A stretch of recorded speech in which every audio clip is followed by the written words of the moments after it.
Hello there. This is Miss Casey, and I am sitting in for Miss Paula to do STEAM science and stories for you today. Today, we're going to do a little science experiment with candy hearts since Valentine's is coming just around the corner. And so we're going to do a little experiment with candy hearts and soda here at the end. But first, I wanted to share a story with you guys. And this is a really fun story. It's called A Frankenstein Valentine. For all of us who maybe aren't that excited about Valentine's or feel cranky about it, maybe. And it's written by Samantha Berger. And it is read with permission from Little Brown Books. So let's read this book. I look and they got the candy hearts as well. But they're not saying nice things, are they? What are they saying? Puke, yuck, stay away, scram. That's not what you're expecting. Cooties, whatever. Let's see. Have you seen my little sweetheart Frankenstein? You can't miss Frankenstein on Valentine's Day. Let's see. Get used to the. Oh, it says keep out.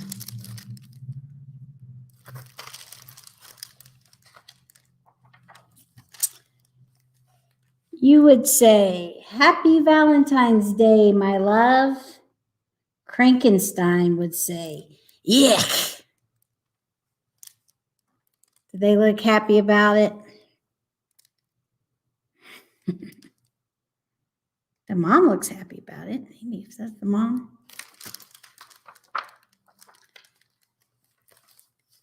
Okay, I gotta get used to this camera here, huh? You would say, look who got brand new heart undies. Ew. Yuck. You would say, don't forget to bring roses for all your teachers. Yuck.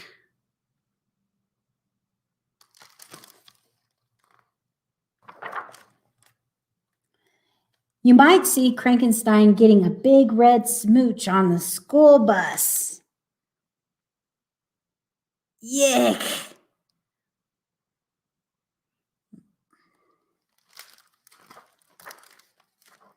Or eating a heart-shaped peanut butter and jelly sandwich and heart-shaped apple slices. And using a heart-shaped napkin covered in hearts. Yuck. Here we go. Look at that. There's another kid there. Ooh, oh, the juice box says, do you see that? Love potion.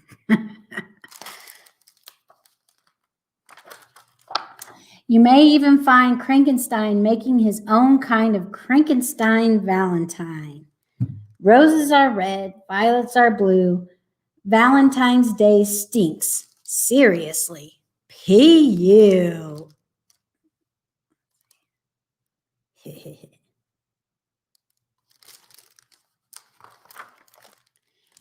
You could certainly find him biting into a chocolate with surprise, hairy coconut inside.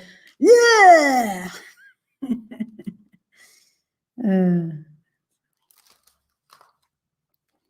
Frankenstein does not care for that kind of chocolate.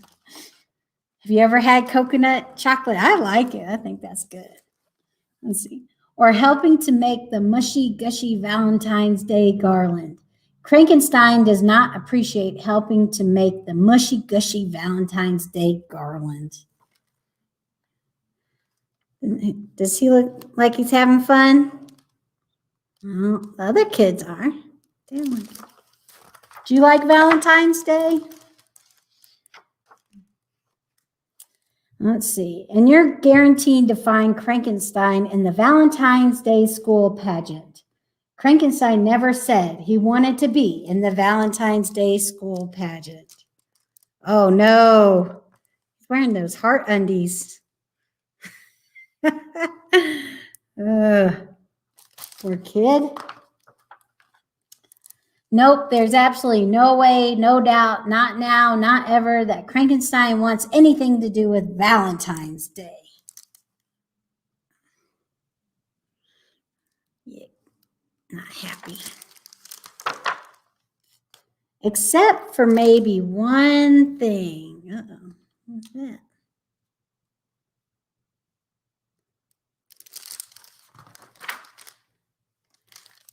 A best friend. Aww.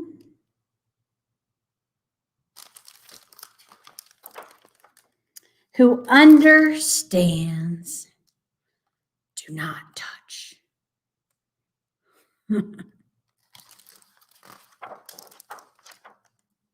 Exactly how you feel.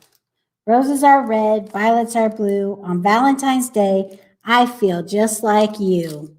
Ew. Only 364 days until next Valentine's Day.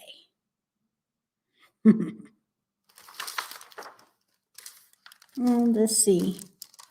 This heart's changed. Let's hug, cutie pie, kiss me, hold me. The end. So thanks, Little Brown Books, for letting us read that.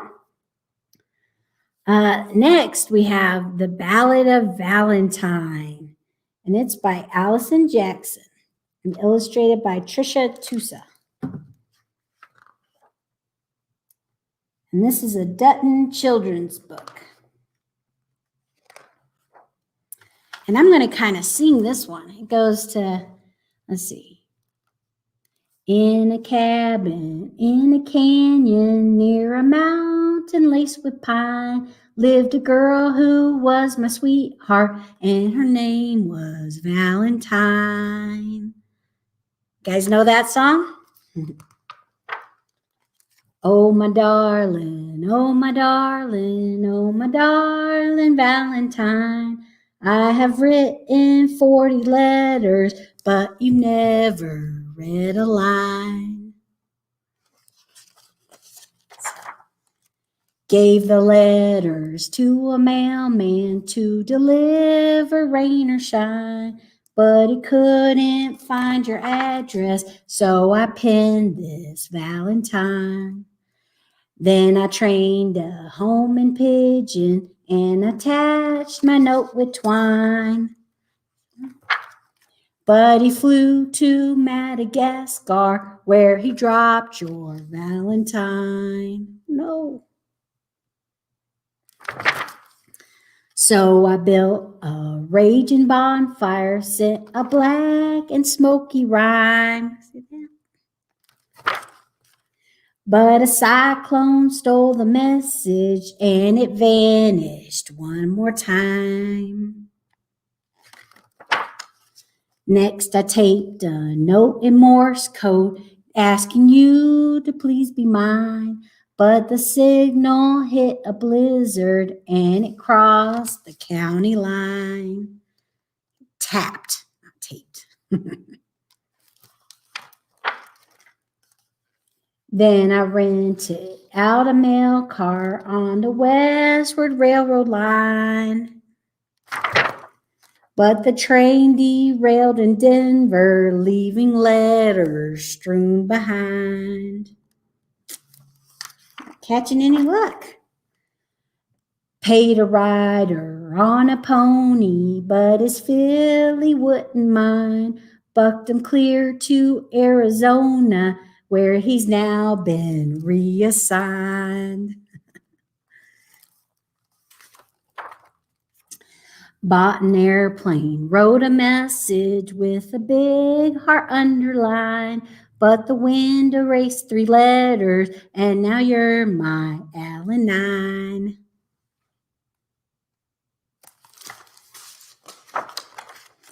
Tied my message to a boulder with a sentimental rhyme, but it rolled down into quicksand. Now your Valentine is slime.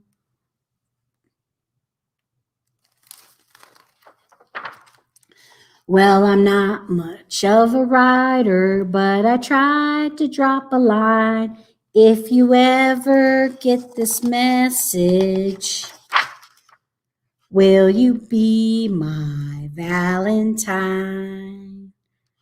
Oh, oh, the end. Happy ever after.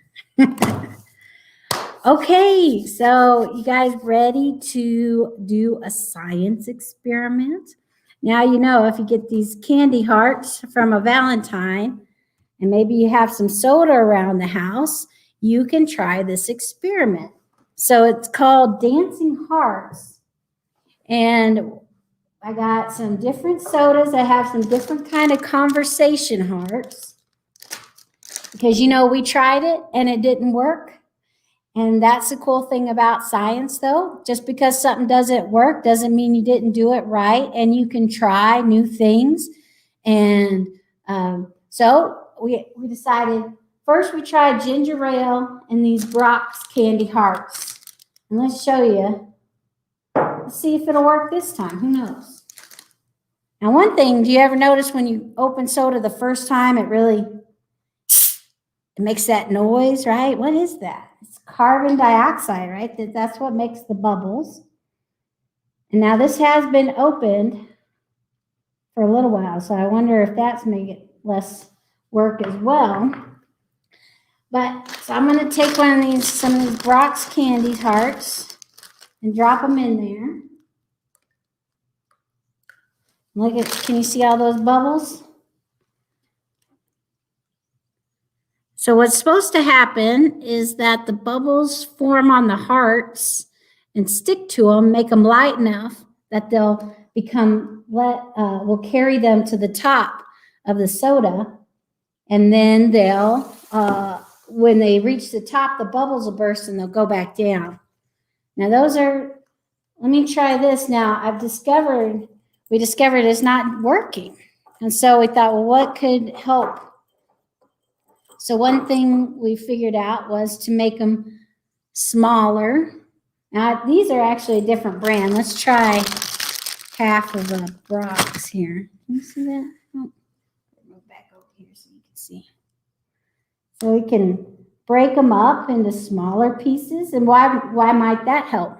Because they make it lighter. If I can only get half. So we'll see if we get any bouncing in here. Okay, nothing yet. But I do see a few bubbles on there. And let's try a different soda and a different brand. So these Brock's are kind of dense. And I watched another video where they used a lot of soda. So I got a bigger jar here. Because I don't know, maybe the amount of soda matters, right? And here's a fresh soda. So I've got a lot of bubbles, hopefully. And we'll pour a lot of soda in. See all that fizz. All right, hopefully it won't make too much of a mess.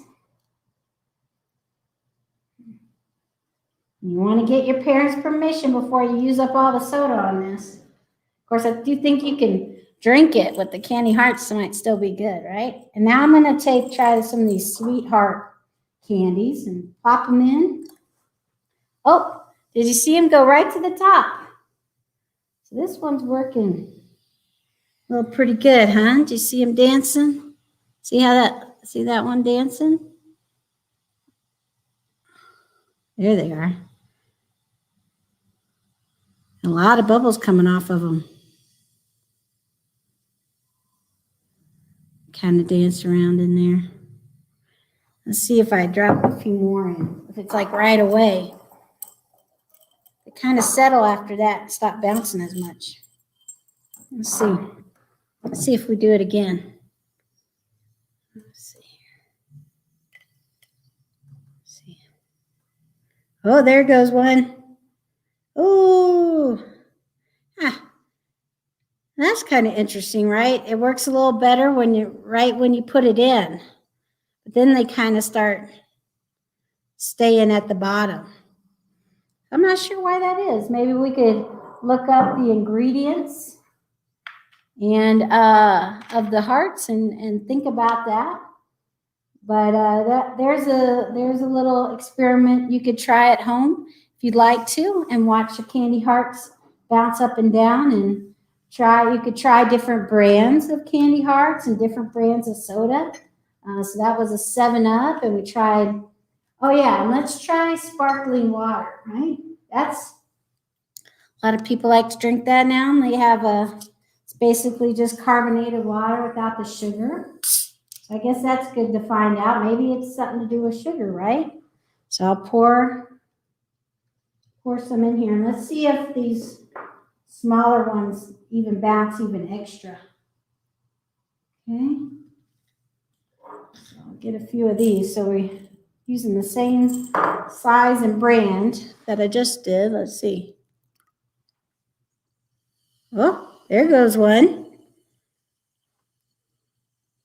And it came back down. Always it feels like it's just one that does it, and then the rest sink.